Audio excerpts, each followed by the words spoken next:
of case law, how far up the chain of courts has this gone in terms of appeal? I love this question. Did everybody hear this question? This is you made my day with this question. So I assume everybody who's here knows what's happened. There were two cases filed.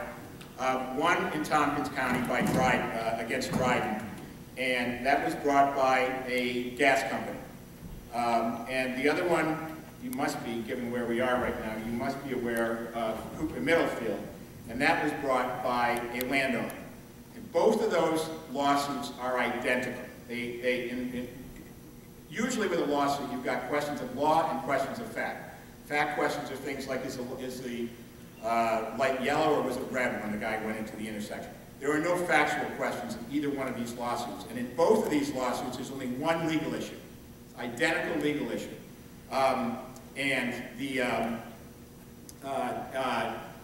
And that issue is whether or not that gas mining statute took away or preempted your right to pass this kind of law.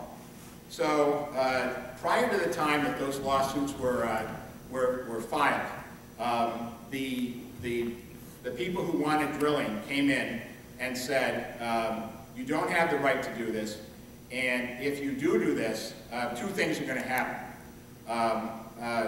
We're going to sue you, and we're going to sue you for millions and millions and millions of dollars in takings liability. So both of these towns passed a zoning amendment anyway, and did it. So then before the Dryden case got filed, Tom West, the lawyer for the Dryden case, who subsequently jumped on into the Middlefield case as well. Can you see me okay? I really want to make sure this goes right exactly where it needs to go. So, so Tom West went on the radio for 3 weeks before he filed the suit. Unusual for a lawyer to do that. And he basically did what the client, for his clients, were doing, saying, we're going to sue you, and we're going to sue you for millions and millions and millions of dollars of takings claims, okay? And we said all along, no, they're not going to win on the preemption question, and they're not even going to end up suing on takings claims, because there isn't a good takings claim here. You can sue for anybody, but you won't win. So, lo and behold, both suits get filed. Neither one brings a takings claim, not for a penny. And as I've said before, sorry for those of you who have heard this, when you are a defendant or respondent, for the lawyer, you represent somebody who's been sued, you're stuck with whatever cards you've been dealt. If your client was found with a pound of cocaine or something in the trunk, those are the cards you're dealt, and you got to deal with it. When you bring a lawsuit, which is called being a plaintiff, you get to pick whatever cards you want to play. You can even pick jokers, all right? So you pick, you do the best hand you can. Well, in both of these, and by the way, the lawyer for Anschutz, Mr. West, he's a phenomenally good lawyer. Make no mistake. I mean, if you go to his website, it says he's a super lawyer. He's a phenomenally good lawyer. No, he's really a good lawyer, and that's important here.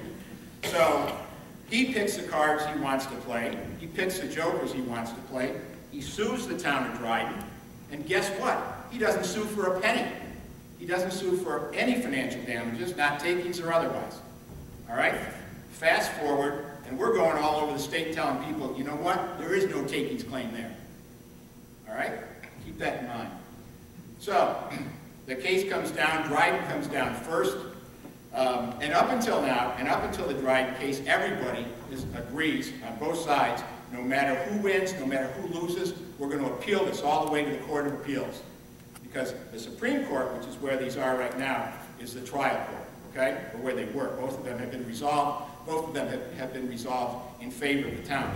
Both results were stunning knockouts. They left the plaintiffs bleeding in a ditch. That's how bad they are. What I've heard, the nonsense that I've heard, the absolute nonsense I've heard, is that in one of these cases, the judge was a hayseed, that he was, that's their term, that it was some liberal bias from Tompkins County. Well, yeah, it was in Tompkins County, but the judge isn't from Tompkins County, and the judge is a Republican, and he ran on the conservative line, but never mind that. He's a hayseed liberal from Tompkins County. and that it was not, and that the suit was not resolved on the merits, on substance, that it was a procedural thing kicked upstairs. Depending on who says that, depending on the level of their knowledge, they're either grossly mistaken or they're lying. I can't say for sure unless I know who they are. Okay? But if it's a lawyer who read the case, as opposed to a planner who plays a lawyer on TV, if a lawyer said that, it would be a lie. All right. So, you get the Dryden decision. All along they're saying, we're going to sue for millions, and of course we're going to appeal if we lose. So, the first thing they say when they lose in Dryden, this is business people or clients, not the lawyer, is, you know, the guy's a hayseed, he doesn't know the law, blah, blah, blah. Then the lawyer speaks, Tom West, super lawyer. And what he says first is, he looks at this, and the lawyers in the room will tell you, you have to, before you say you're going to appeal or not, you have to look at the decision, because that'll tell you whether or not you've got any chance of winning on appeal, depending on what the decision says. So West takes a day or so to look at the thing, make sure he understands it. He's a super lawyer. I'm not putting that down. He's a really good lawyer. So when a really good lawyer looks at something like this, you might want to pay attention to what he says about these things. Okay? Especially if you're a planner who's not a lawyer. Okay? So, West, who's a lawyer, a super lawyer, looks at it and says, you know what? It's up to the client, as it always is. But I don't think we're going to appeal this. Now this from saying from boom, boom, boom, that we will and we'll sue for damages. He does say in that same conversation, however, we got millions and millions and millions of dollars in takings claims, and we are going to sue for those. So fast forward 2 days later, just before Middlefield comes out, and what's he say? It's up to the client, as it always is, but I don't think we're going to bring a takings case. Now I can tell you something, whether you're a super lawyer or a mediocre lawyer, you do not leave $5 million of your client's money on the table if there's anything you can do about it.